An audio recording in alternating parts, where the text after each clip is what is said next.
Hey, hi everybody. Everybody on Twitter, Facebook, YouTube, Instagram, Periscope, um, Twitch, wherever you're at, wherever you're watching from. I want to just first and foremost say thank you for tuning in. Hi. I hope you're subscribing to any of these channels that you see this broadcast on. My name is Jay, the God is Sanchez. I am a multidisciplinary artist of artistic experience. I create moments. I create art of all kinds. Right now, I'm working on an installation with Museum of Dead Arts, of Dead Words, and it's really dope.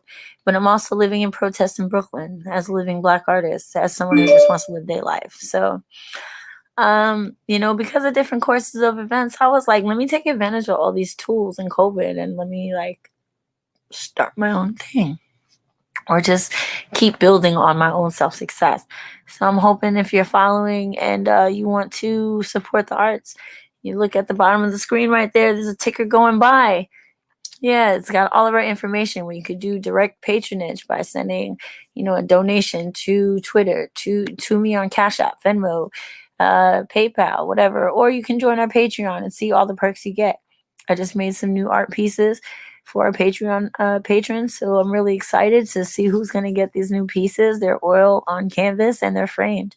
They're like a $500 value, but you get them for being a subscriber. I'll send them right on out. Here's the thing. Today is 9/11. 19 years ago, I saved my own life by being a pothead. It's a funny story that I wanted to share with somebody before this day was over. I wanted to share it with somebody before this day is over because, the people are out here making a really big deal. People out here making a really, really big deal about 9/11. There's a lot of people doing the hashtags of all buildings matter because we want to never forget 9/11. And I agree with that. I'm a New Yorker. Please don't ever forget that 9/11 happened. But let's also not forget that there are many, many answers that still have questions that haven't been answered about 9/11. And as a native New Yorker, I was scared. So here's my 9/11 story. 19 years ago, I was a senior in high school. And I had just graduated. I went through summer school, and I was supposed to go to pick up my diploma from my high school of the future in Gramercy Park. And I lived on Notion and Prospect. I usually would take the A train to Fulton Street and then get on the 4 train to Brooklyn Bridge or 14th Street and the 6 train to 23rd. So that morning, I woke up late and I went up to my roof to smoke a blunt. And as I'm smoking this blunt, I see I see all of this smoke in the sky. I see all of this shit that just doesn't look right. I think that I'm high. I thought I was just high as shit. But when I saw a plane crash into a building and I saw a building, I saw the smoke coming from the building from my rooftop in Brooklyn because the view was that great at the time, where you could see straight from Crown Heights to the city. I was on my rooftop and it didn't look real to me until I went downstairs and I saw that my TV wasn't working. And then I went down the block to my sister's house and her TV also wasn't working. And CBS Channel 2 News was the only network working because they were the only network in New York at that time that did not have a satellite on the top of the World Trade Center. And so it was the only news network that was still reporting things and letting people know in New York what was happening on the ground in Ground Zero. And I watched all this devastation in my city happen as if we lived in some third world country that's always at war, right? As if this was it's that my life forever changed that day because I knew that had I been on time to school, had I woken up on time to school, and I got on the train like a responsible person, I would have been on one of those trains that was underneath the rubble. I probably would have died or been severely injured or I don't know what. But I always like to think the worst because I'm a cynical native New Yorker. Say we don't think the best. We think in reality terms and then we straight go to the worst thing that could happen. And for me, the worst thing that could have happened was dying on the train. Because I figured to this day, there's still bodies that have never been recovered that were on trains underneath those buildings that have never been identified or dug out. There's still families waiting to hear from their loved ones to find out what happened to them, and I could have been one of those people. And I think that's one of the worst things that could ever happen in the world is that, we don't have that closure when it comes to the livelihood or the wellness of our family and friends. That's something that's been a mainstay of my work lately is how to process mourning and grieving things and loss when you're in a extended state of isolation. How do I process loss? How do we process grieving? How do we self-soothe? Because normally, if you lose somebody, you lose a friend, a family member, and there's death, you're able to gather with other people that are sharing that loss, and you can find comfort with one another, And so that's a part of this work when I was with the residency that I'm doing with the Museum of Dead Words, and thinking about how we lay things to rest, how we mourn, how we grieve, how we process loss. How do we do that in a post-COVID world when we are mandated to stay X amount of feet apart? We're not allowed to hug people, or we're driven to this paranoia about physical contact with people that we might have known for years, forever, with our own family. Personally, my dad's been in a nursing home since February. He was in the hospital from January into late February, and sorry, my bad. He was in a hospital from January until beginning of March, and then mid-March he was put into a nursing home, and he's been in a nursing home ever since, and I haven't been able to see him since March. I haven't been able to physically be in contact. I'm not even allowed to go up there on the train and take a walk with him, around the block, just to get some fresh air, be outside, hug my father. My mom was overseas. I might never see her again because right now, the way that borders are set up in different countries, Americans are not allowed. American citizens, unless you were a resident of that country, you're not allowed in that country to enter that country. I might never see my mother again. And this is shit that I'm dealing with as I'm making this art. So when I thought about putting a word to rest or putting something to rest, I was like, how would I put things to rest? If I'm by myself, how do I nurse myself through that? And how do I help others find closure in laying things to rest and processing their grief? So this art installation is a full sidewalk and internalized. There's a room inside my house that I've made into a tomb because I'm obsessed with Egyptology, and when pharaohs would die, their bodies would be laid to rest but prepared for the afterlife in public so that their subjects could come by and pay their respects, light their candles, lay their flowers, leave notes, whatever the case may be, before the pharaoh was sealed in the sarcophagi and then put into their tomb, pyramids, right? So that's what I did with the cast of my body. I laid it out like a corpse, arms crossed, clutching flowers. And I'm finishing up the main canvas, which includes my stuff, and it's going to be really interesting. So September 21st to the 29th is the virtual exhibit. You can see it on Museum of Dead Words. My artist talk is on Thursday, September 24th at 7 p.m. And it's going to be available on museumofdeadwords.com, but it's also going to be available on all of my streams. I will stream it on this channel, on the CBQK network.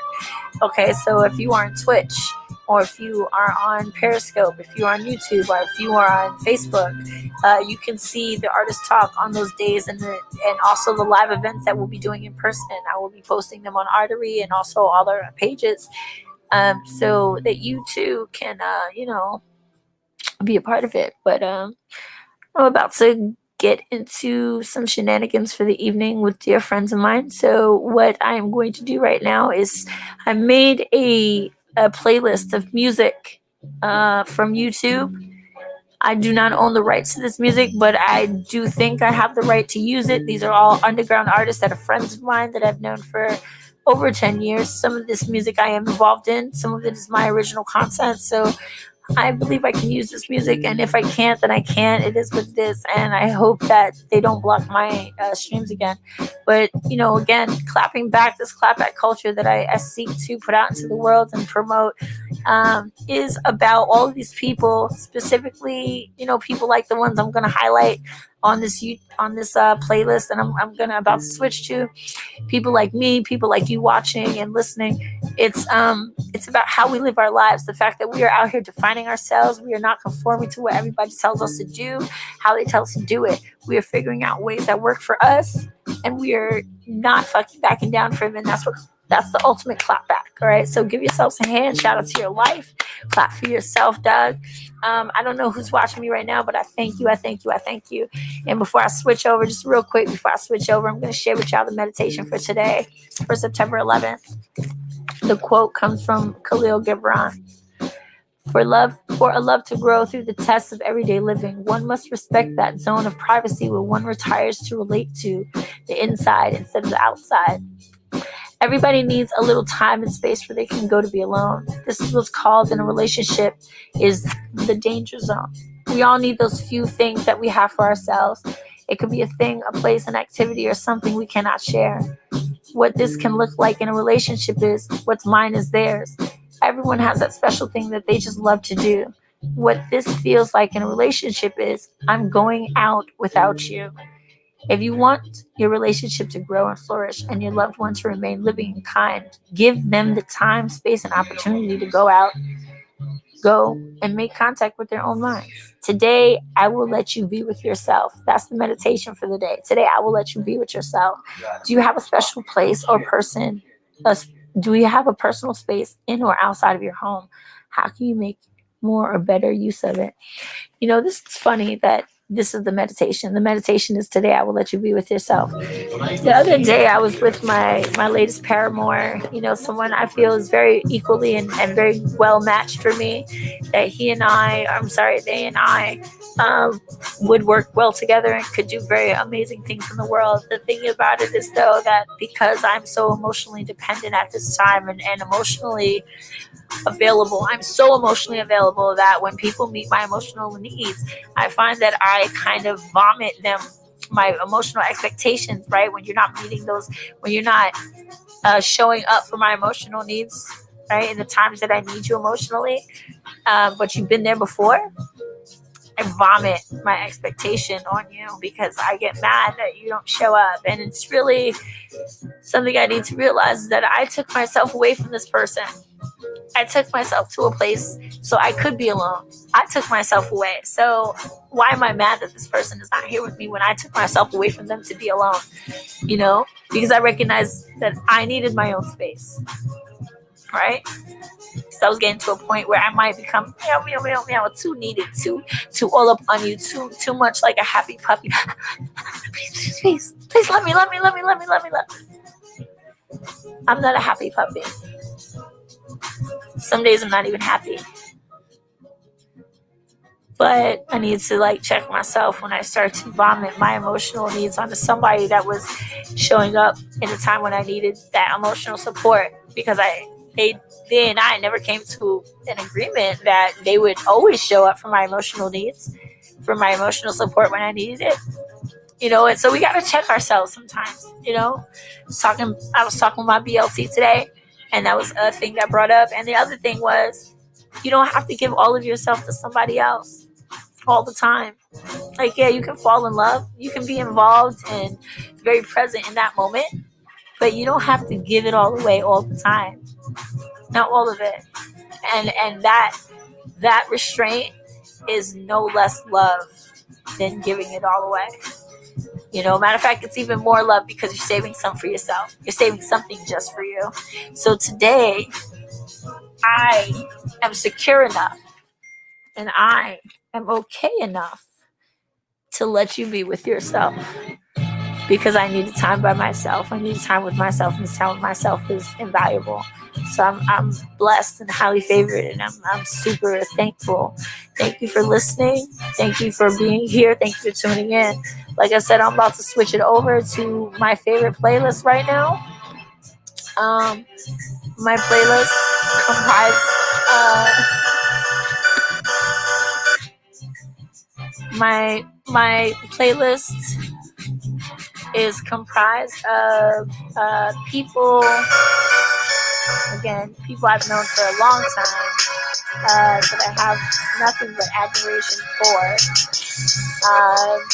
You know, just as MCs, as artists, as people, human beings on this earth sharing this existence, like amazing folks. So thank you so much. If you like anything you are seeing, just let me know. Holla back.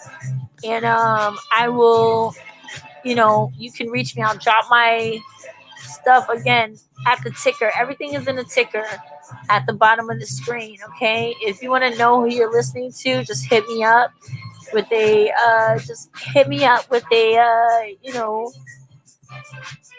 let me know. Ask me what you want to know. Like anything you want to know. You want to know who it is? I'm going to try to make a ticker with the things of all the artists that you're seeing on the list that's about to drop.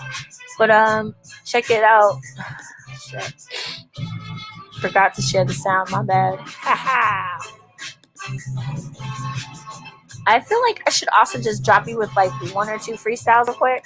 Just one, because this is one of my favorite ones. So real quick. I'm a wild child. I do that wild style. Everybody coming at me like a pow child, like I'm in a dog pound. I'm at the bottom, but I'm Jon Snow. Yeah, I'm still steady fighting back, and you're not taking me down. My giants coming out of nowhere, busting through doors and taking you down. Yeah, you can shoot me in the eye with the arrow, but I'm iron born. What never dies, never dies. What is dead never dies. Your eyes still don't cry, but I cry by myself in the dark and in the light. Because I am the dark and I am light. Because I'm everything you do not know. I do not fight. No, I'm consciously aware of all the things that I occupy. And I'm sitting here like I got a diamond up in the sky. Yeah, I got the world on a string. I'm flicking things like a yo-yo, pulling y'all niggas to and fro. Like, here we go. Yo, I do it with the give and go. I used to be a point guard and sometimes I'm fast forward. I would always fast forward. I'm always the first one down the lane for that fast break thing. I mean, shoot it to me. I got that layup swing. I got that unbelievable, that Hercules swag, man. I mean, I am all of the above. I'm the bag man. Yeah, I'm the bitch holding all the bags. That sacks, man. That sacks on fifth. I'm coming down with the fifth. I'm guzzling a fifth straight to the head, bitch. I ain't no bitch, and maybe I am. I don't take no offense from a word, man. Please, I'm the man. You can be a stand. Subscribe if you a fan. Show me how much love you got for me in my bands. Help me accumulate all these bands. Help me understand. Yo, help me be who I am. Help me get helper. Help me help you. Help us get through. Help us do what we got to do. Because it's not about me nor just about you. It's about all of us. So let's do what we got to do. Individuals in collective basis. Yeah, collective economics. That's what I'm talking about. Yo, come face to face with everything. I am always up for anything. I'm here for all of it. Bring. No matter what life brings, I will always sing my sweetest song. Yeah, it's the sweetest thing. Yeah, I mean, you might lost one, but I didn't lost one.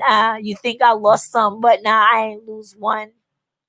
Anyway, that was a freestyle off the top of the dome, and I'm gonna go ahead into these things because I just really I got some things I want to take care of, and I want to say I love you all, and I love my friends, and they're so talented. So enjoy this, please, okay?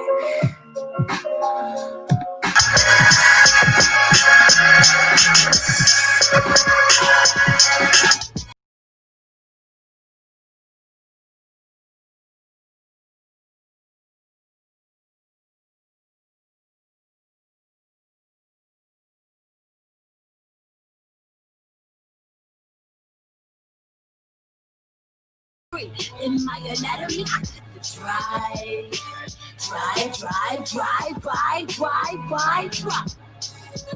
Run the light. I'm alive for the night. I'm alive. I waited all my life to come alive. There's a battery in my anatomy. I got the drive by.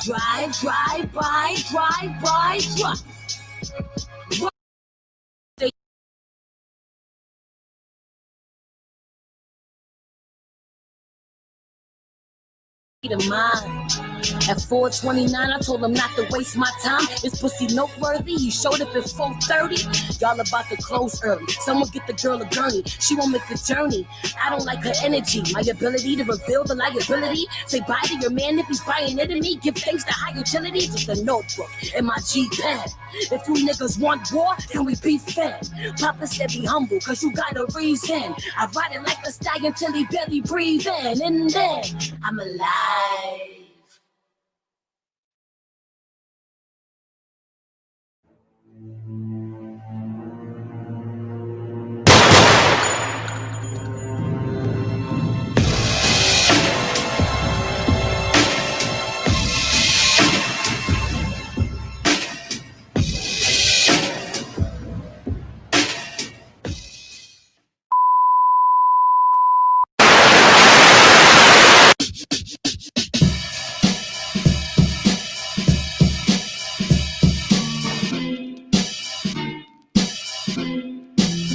Check it. In the war room, praying that the juice will be gone soon. They all know it's water, well I never be harpooned. Who carnivorous? Appetites get diminished quick. Beef on a platter, the matter at hand to finish it. I'm a bigger chick, I won't eat a salad or sing a ballad. I break down self, bag it and hook an addict. Rule number 1, don't listen, you'll start itching. For more, music heads at my door, demand this shit. And I demand coin, I come from my rap loins. Pay it for a labor, save the blandishments. Yeah, it's Mother Nature in the building. But she a city chick. Fuck a hater and they feelings. Nah, I don't stun them. The stun gun stun them. Fall in lump something. My money, I'm lump summing. Oh, behave. Ride the wave, I'm coming. Hey, everything I say is hot. I'm humming. Hashtag winning. I'm sick with it. Yeah. Fuck you mean I'm spitting at Charlie Sheen. Hashtag winning. I'm sick with it. Yeah. Fuck you mean I'm spitting at Charlie Sheen. Hashtag winning. I'm spitting at Charlie Sheen. Hashtag winning. I'm spitting at Charlie Sheen.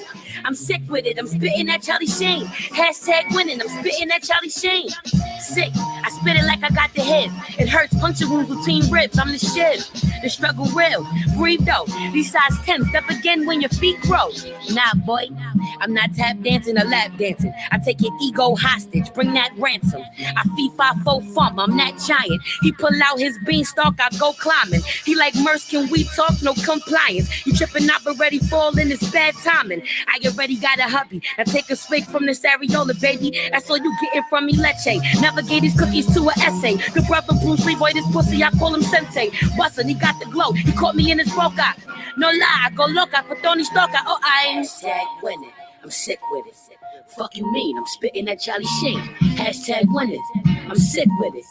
Fuck you mean, I'm spitting at Charlie Sheen. Hashtag winning, I'm spitting at Charlie Sheen. Hashtag winning, I'm spitting at Charlie Sheen. I'm sick with it, I'm spitting at Charlie Sheen. Hashtag winning, I'm spitting at Charlie Sheen.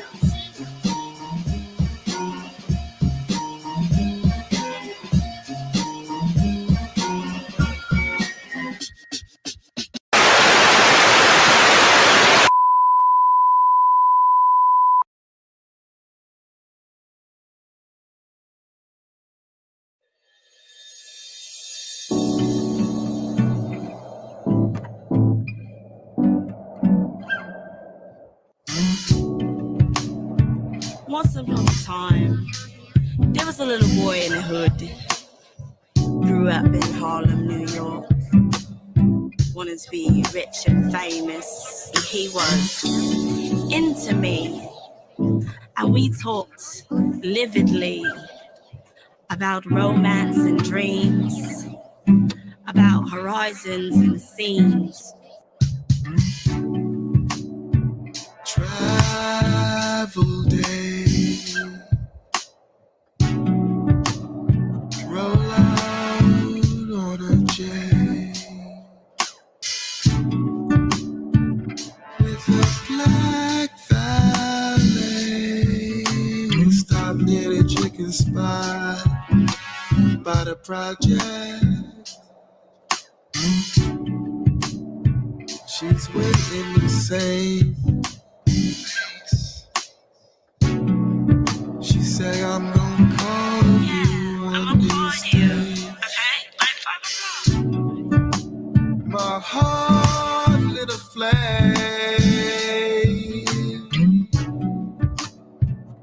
Then we just drove away.